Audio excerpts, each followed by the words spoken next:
Daughters of the American Revolution. It's not 4th of July, but we respected the day. And as usual, the cake is from Miramar Bakery, which is absolutely fabulous. Katie, would you like to do your cherry dinner? And this is Katie from the Daughters of the American Revolution. Captain Alexander Quarrier chapter. Yep, that's right. Good afternoon, everybody. Hi, I am Katie Allen. I am the current and past regent of the Captain Alexander Quarrier chapter of the Daughters of the American Revolution. Our chapter has been active in the city of Hollywood since February 14th, 1950. So we celebrated our 75th year here in the city of Hollywood. And this is our celebration, so.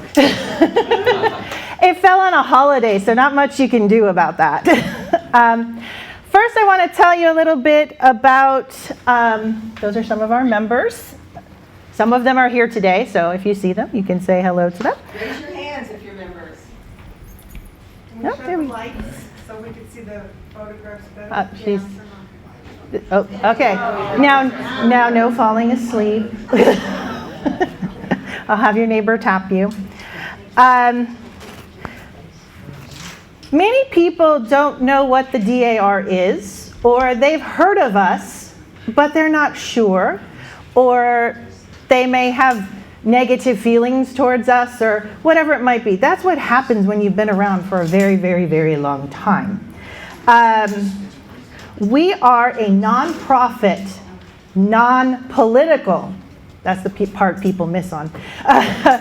We're a nonprofit, non-political women's organization founded in October of 1890 by an act of Congress to promote historic preservation, education, and patriotism across the United States.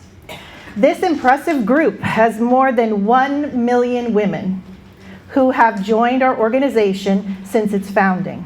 With more than 130 years of tradition and various service works, the DAR has left a mark on society, which you're all here because you've heard of us. So, our founding, those are our founding mothers, our founding era was a resurgence of patriotism and interest in early history of the United States. Women felt the desire to express their patriotic feelings, and as usual, we were told no. We wanted to perpetuate the memory of our ancestors who fought to make the country free and independent. We were excluded from the men's organization, so we decided to form our own.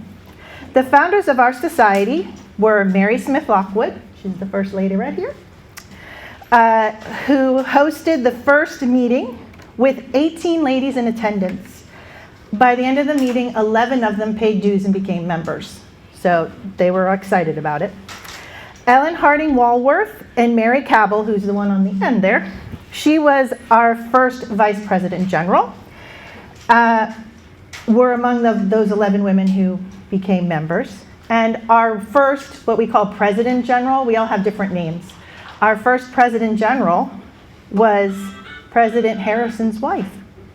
So she became our first lady. Caroline Scott Harrison was our first President General. As a result of this group of pioneering women in the nation's capital, they formed their own organization, and the Daughters of the American Revolution has carried the torch of patriotism ever since. Since the society's founding, every member of the DAR has an ancestor who fought or supported the fight for American independence. So these are some just little facts about DAR that I sort of mentioned.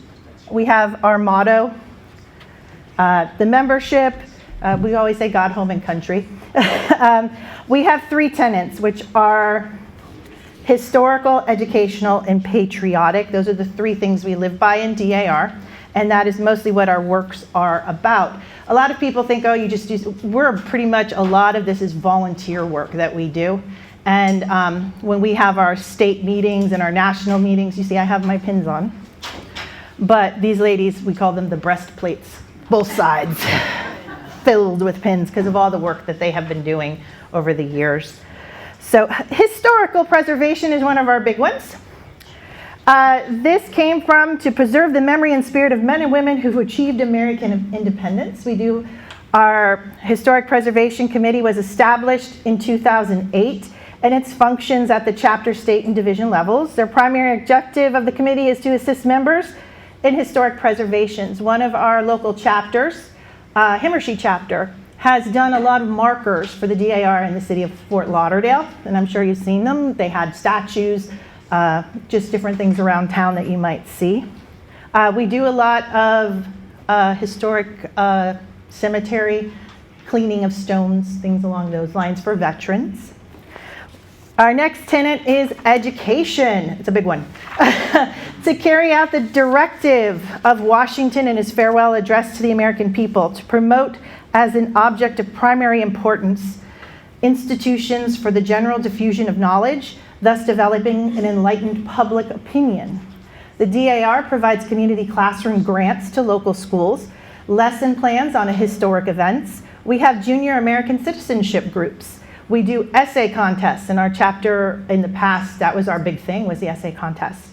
DAR sponsors schools, including a college. We offer scholarships and a Good Citizens Award. Our chapter did $30,000 in scholarships in the last few years, just from our little group. And of course, the last one is patriotism. To cherish, maintain, and extend the institution of American freedom, to promote true patriotism and love of country, and to aid securing for mankind all the blessings of liberty. So we celebrate the flag. We celebrate the Constitution. We do have Constitution Week. And we do work with veterans as well. This is throughout the entire society, not just our chapter. Our national headquarters. A beautiful building. Most people see it in Washington, D.C. and go, what is that? Is that another museum? But it is our headquarters. The DAR owns a historic national headquarters building with wonderful collections that highlight organization's history. The DAR has activities taking place locally, nationally, and globally, including recognizing outstanding teachers, American history, patriotic grave markers, scholarship programs, and visiting other chapters throughout the United States and overseas. We do have overseas chapters. You can look on the screen there. Our building actually is 3 parts. We do have a section that they use for concerts. If anybody saw the inauguration, the Gold Eagle podium, that's ours. So we also have a DAR library, which is the second largest collection of genealogical records in the United States. We have our DAR museum that has 31 rooms of different Americana that we have, and a collection of early American manuscripts and prints and all sorts of different things. I spent a week working in the basement in that building for a while, a couple years. And it's a great place. It has a different feel to it. And they have plate room. I was in the plate room with all the different states. Here we go. Oops. It says, what does that say? Do I want to proceed? Yes, I will proceed. Okay. Okay. Okay, there we go. Okay. That was just a picture. Apparently it didn't. It had a video attached to it that explained the history of the DAR building and Memorial Continental Hall, which is the part that has the concert hall that we just redid, and then our museum as well. It stopped working. Do I hit this button? There we go. Did you want that video? Was there No, that's fine. That's fine. Yep, we're good. Okay, historical examples of DAR service. This is all the fun facts. Everybody loves fun facts. During the Spanish-American War, DAR purchased a ship's tender for the USS Missouri to be used as a hospital launch for transporting the wounded from shore to ship. To help with the war effort during World War I, DAR loaned its national headquarters land to the United States. The federal government used the land to build a temporary war office building that provided office space for 600 people. DAR provided materials for sewing, wood, and leather work to immigrants detained for processing on Ellis Island. This helped to alleviate the depression and anxiety of these men and women who were strangers in a new land. From November 1921 until February 1922, world leaders met in DAR Memorial Continental Hall for the Conferences on Limitation of Armaments, a groundbreaking meeting for peace. DAR raised thousands of dollars to assist in the reforestation project of the U.S. Forestry Service during the 1940s. During World War II, DAR provided 197,000 soldiers with care packages and sponsored all 89 crews of landing craft infantry ships. Also, during World War II, the DAR buildings were given to the American Red Cross, which is our next door neighbor. They're right next to the American Red Cross.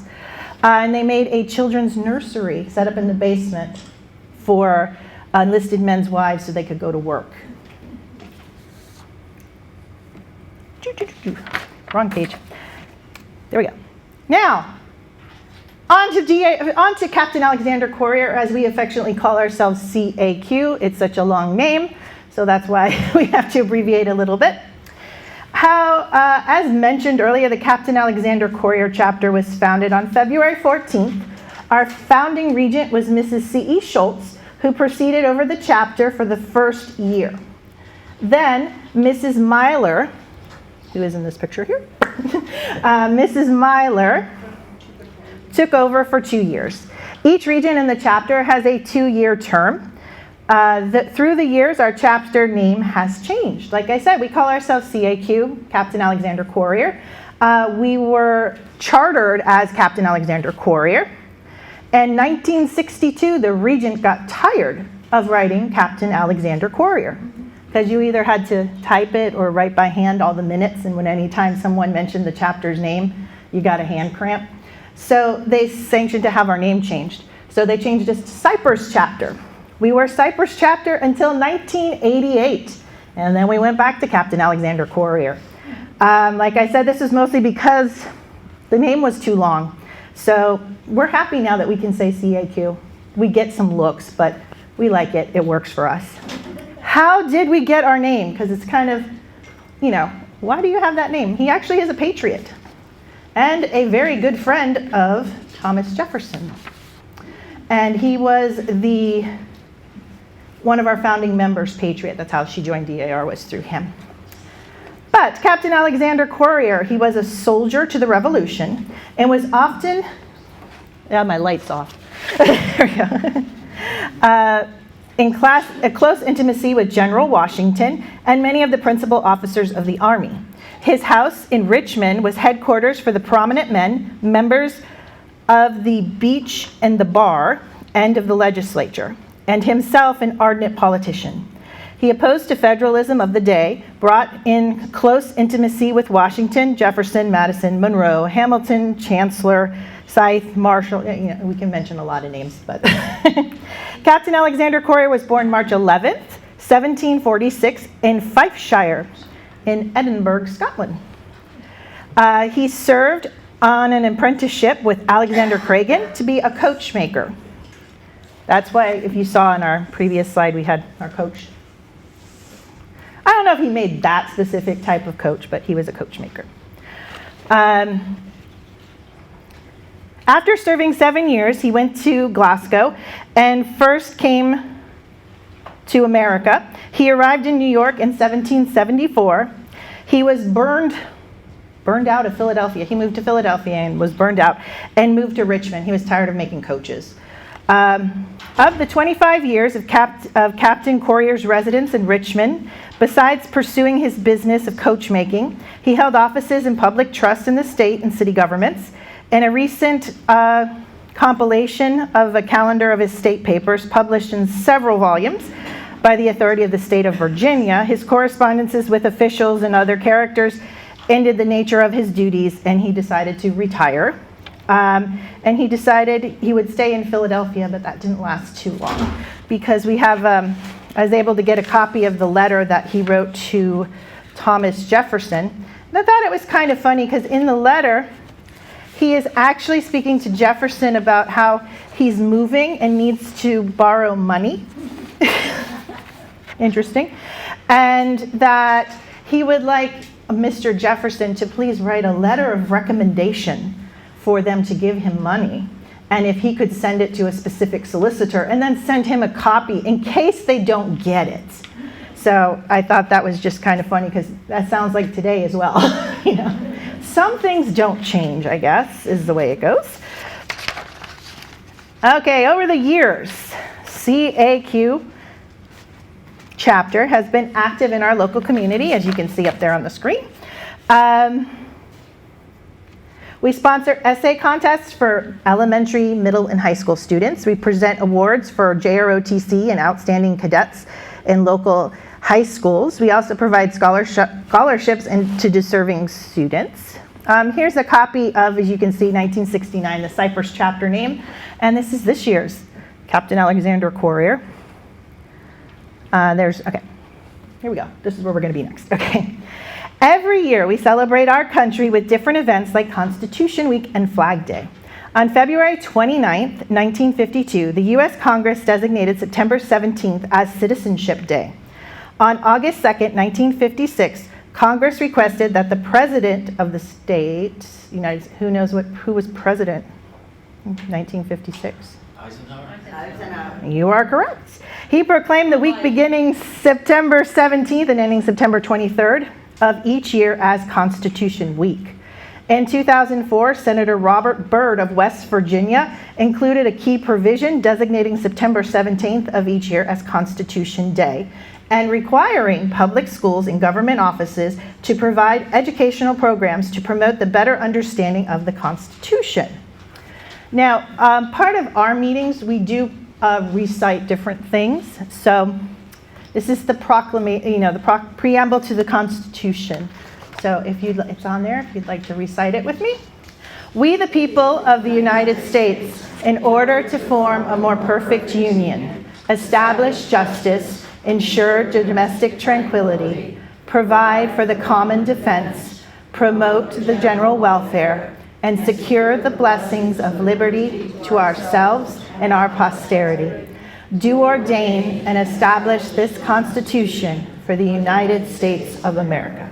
We do say that at every single one of our meetings, so thank you very much. So we check. Had to mix it in there somewhere. Our CIQ chapter celebrates the Constitution with a proclamation. Over on that table over there, when we're all done, you can take a look. Those are our scrapbooks starting from 1950 until the 80s. After that, we went digital. So you can see proclamations from the different mayors from the city of Hollywood. So there's quite a few of them in there. We get those proclamations from our mayors. We usually do this prior to Constitution Week. We also help schools and local libraries by making Constitution presentations or giving little glass front things that they can put up so they have, because it's mandatory for them. So we got to help them out. Next up.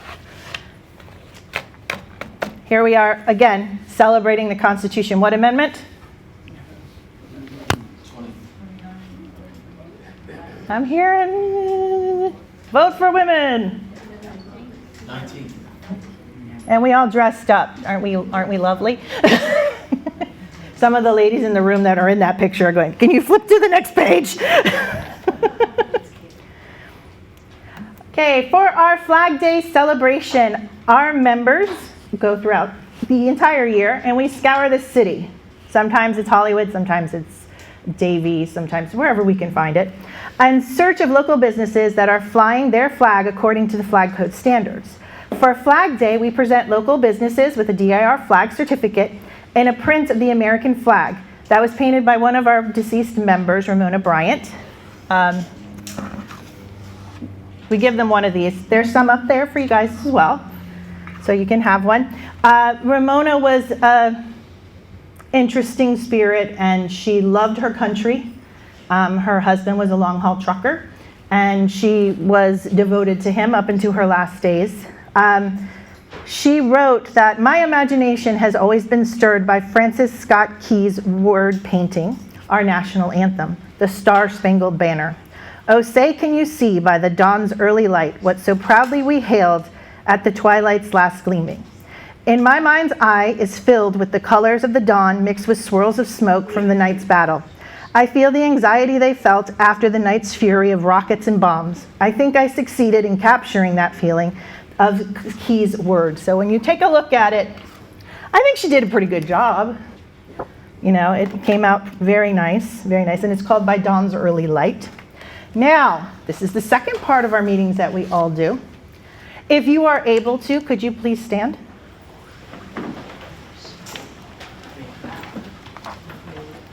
Hand over your heart.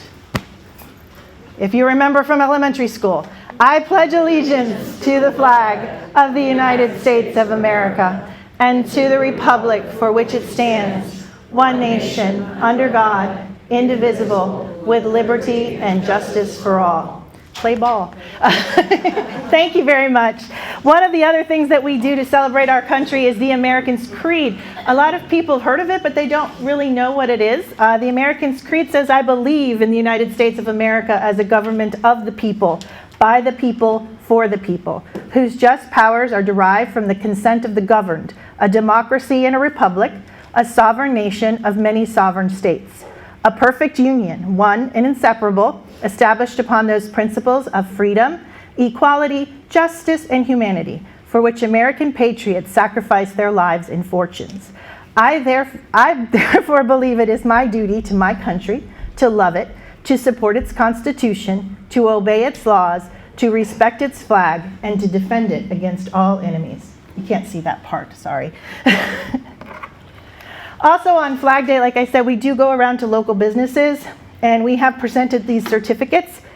You might notice some of the places, they're kind of familiar, you can't miss them. Like the first one. Any guesses? Presidential Circle, Toyota of Hollywood. The Home Depot on University in Sterling, they have a humongous flag, we've done them. We did the City of Pembroke Pines Memorial Park. We've also been on the lookout for more different buildings. There's the Home Depot on the bottom. Here is the Memorial Park. And the one in the middle there, that is at our Veterans Day event that the City of Hollywood puts on at TY Park. You got it. Captain Alexander Quarrier also honors high school students. Here we go. Here's our high school students. High school seniors who participate in the JROTC program. Do you all know what JROTC is?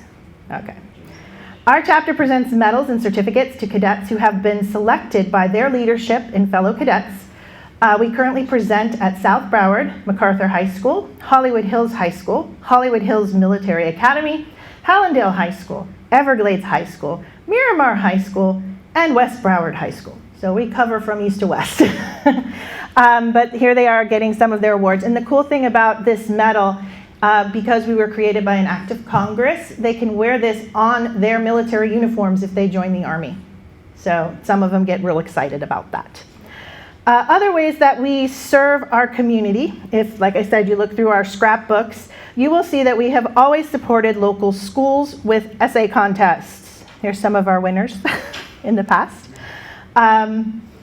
You will see that we've always supported them, the contests through the local schools, and offered donations. In the 1950s, DAR's chapter awarded medals of excellence in history. That's what the three on the one side are, is excellence in history essay.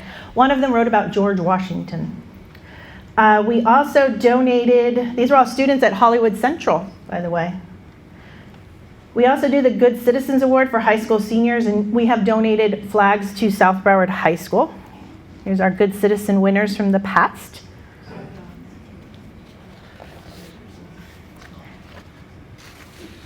We still present the Good Citizen Award to this day. We actually just did our presentation first Saturday in February, and our winner was from Chaminade Madonna. And she got a little scholarship and a certificate. She's a very nice girl. Our chapter has also participated in many local city events over the years. You may have seen us. May have. All depends on how close you looked. We participated in the Candy Cane Parade while dressed in our colonial outfits. I've been called Mrs. Claus so many times. But, hey, you wear the outfit, what do you expect? We've also participated in the St. Patrick's Day as well. One of our favorite events, however, is the Veterans Picnic at City Hall. Oops, here's the next slide. The Veterans Picnic at City Hall. I'm sorry, at TY Park. Now I'm remembering.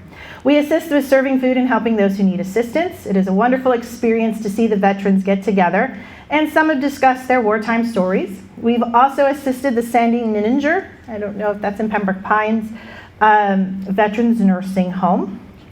We have provided them with over 150 handmade lap blankets. That's what we have right up there on the top. We also provide them with wheelchair bags. We've brought them candy. We've brought them compression socks and some eyeglass wipes. Whatever they need, we'll take care of it for them. These activities help us to be part of our ever-growing community. Over the years, our chapter has changed quite a bit. In our early beginnings, we had 30 members. At some times, we've even had as many as 45. And our meetings were held in members' homes in the Women's Club of Hollywood, with all of our meetings being mentioned in the newspaper. I mean, every single meeting was in the, oh, they're having a meeting at Mrs. So-and-so's house on this date with their address. You know, show up. Today, we would all be like, no. But that's what they did. Today, however, we have 29 members who live across Florida and across the United States, with one member actually living in Anchorage, Alaska. Our meetings are held in local libraries or venues, occasionally through Zoom when we need to. We have also switched from meeting Wednesday afternoons and having lunch to having meetings on Saturday and bringing snacks to just show up, we have a meeting and we're out the door. So it's changed a little bit. We meet from September to June, and that hasn't changed too much. Our last meeting is Flag Day. Our first meeting is Constitution Week. So that's how we started and ended with a fun thing.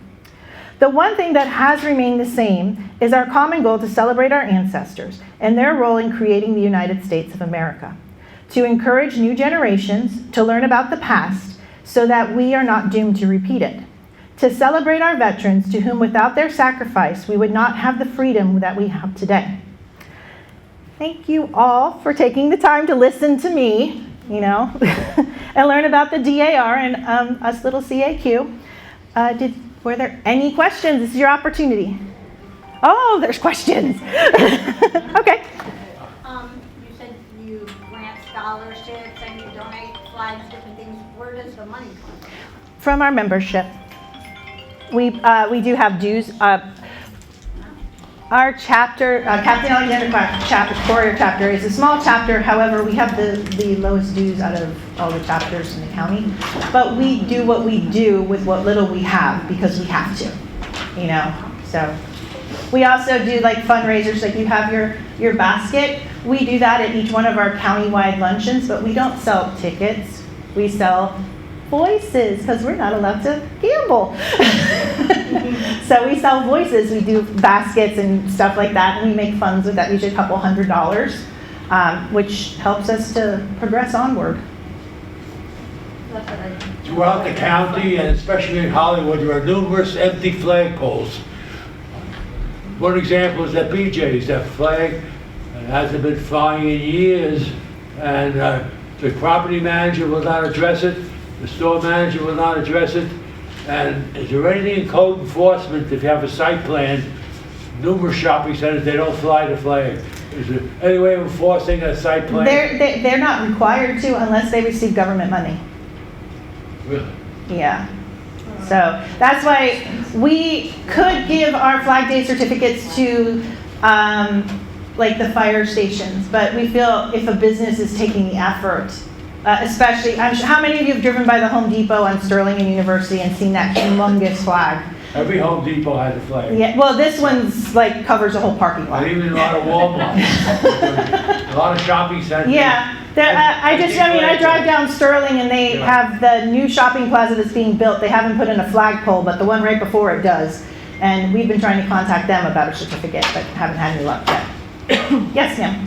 Yeah, Daughters of the Revolution, was that sponsored by the started with the American Revolutionary War? Yes, every single member has an ancestor who fought or supported, because if you lived in Pennsylvania, your tax money went to the Revolutionary War.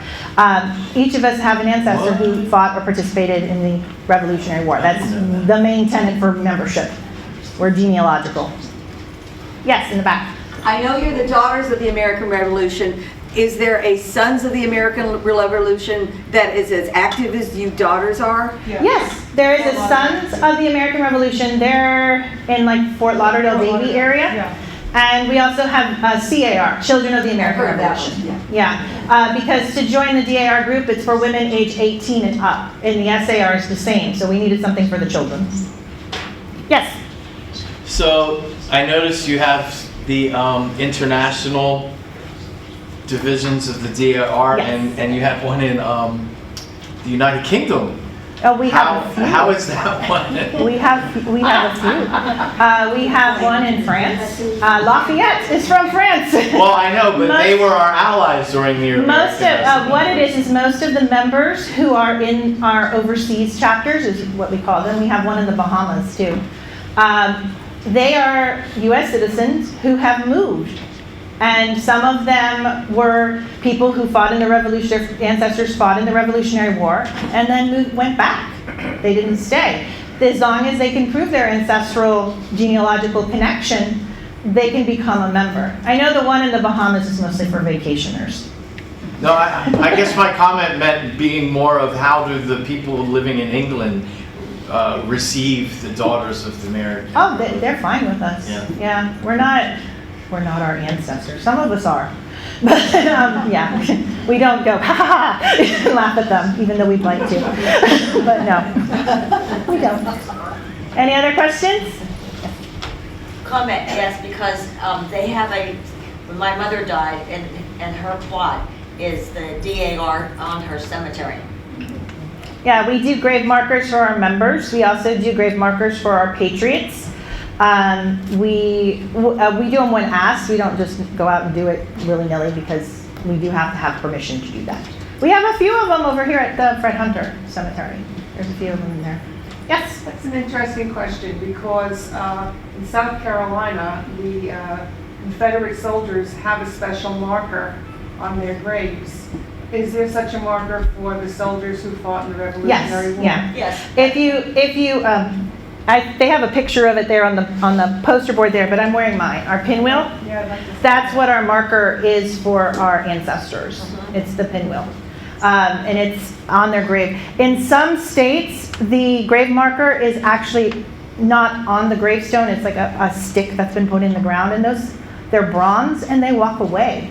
Yeah. So they get stolen. in Florida, they glue them down. And some people have tried to pry them off too, but because they're bronze. But yes, Kathy. Can you mention the America 250 project? You can mention the. I'll let you mention Where's that. what is it? Quasi-quincentennial something. It's America 250. DAR is responsible for America 250. We're celebrating 250 years of America, and we're doing different projects throughout the state of Florida. Was one of the last states to agree to do it, but we are doing it throughout all 50 states and territories, celebrating America. And we have different projects we have one coming up that's in Fort Lauderdale with the mayor of Pompano, but I don't remember exactly what it was.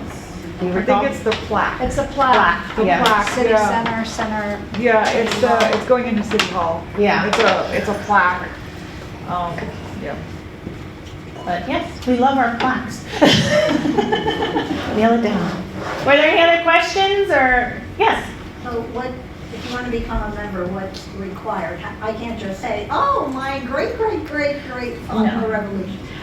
To become a member, we do have some cards up there. If you are interested in membership, you can fill it out. We can contact you. We help you do your genealogical research.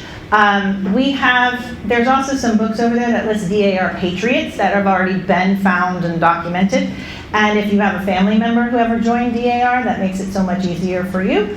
But we will help you try to find your ancestor. we're looking, how many of you have Ancestry.com? That's probably one, yeah. You hit on there and look for someone who was around in 1776, who was not 100 years old, or who was not in their 80s, 70s, or 60s, but in their younger years. More than likely you have a patriot.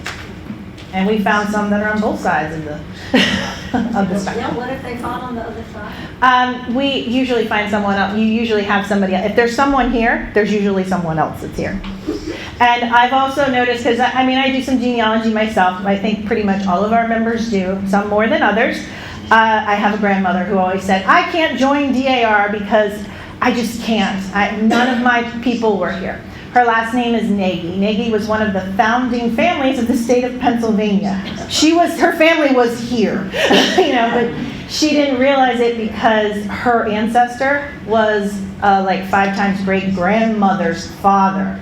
And back then they only followed the men, just like our founding member, her name is Mrs. C.E. Schultz. That's her husband's name. So you'll see that a lot in the scrapbooks too. Everybody's name is after their husband's name. Yes?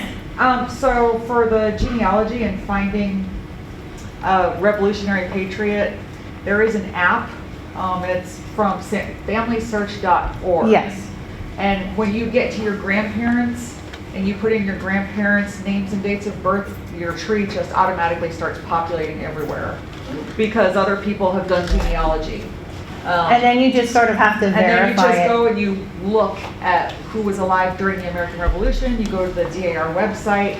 Yeah, and it really literally can only take some people an hour to find a patriot. Yeah, but once you found it, you found it. Now you got to prove it. You got to prove it, yeah. And that's the hard part because that's documentation, birth certificates, death certificates, wills, deeds. So that's where, we're harder to get into than the SAR. We actually don't accept SAR applications as proof of membership. So it makes it, we're very tough on it. But the SAR accepts DAR. Yes, they do. They like us, we don't like them, I guess. I don't know. Anything else? Well? Yeah, I'll tell the example of my mother, okay? My mother had an 8th grade education, and so she went in through a private. But because my aunt went in through a private, she wanted to be higher, okay? So then she put it, and I couldn't believe it because I went down to the DAR building when I was in Washington. So she put in the application in for the higher one and a sergeant. But then, so then I went through him, the Mumar side, the German side. But he only fought with 9 children for 6 months. But so that's why I said I have to add, because I'm laughing, because in 8th grade education she filled out everything, and so then I could go and see what she had done. Yeah, all of us have our own little stories. Like I always tell the story of not my actual patriotic ancestor, but of my lineal name, Alan. It is a Scottish name, but as we go through history, we have Daniel Allen. He fought in the Revolutionary War. He showed up, signed up for a militia post, and was never heard again. And then showed up the last day of the war with a bunch of prisoners of war. So, and there's no documentation of anything he did from point A to point B. And then prior to that, his father had a different name. He wasn't an Allen. He was a DeVille. And as we did more research, we found out it's probably like the first ever case of identity theft. But yeah, it was interesting. These are the things that you find out as you're kind of going through your, family histories and things like that. So it is interesting in that aspect. Do we have anybody who's ever received one of our Good Citizenship Awards? No? Hillary Clinton did. She won National's Good Citizenship Award when she was in high school a long time ago. Yeah. Okay. Well, again, thank you for listening to me and all my blah, blah, blah. And again, 75 years in the city of Hollywood, that is a feat to be in the same place for one time. But thank you so much for listening.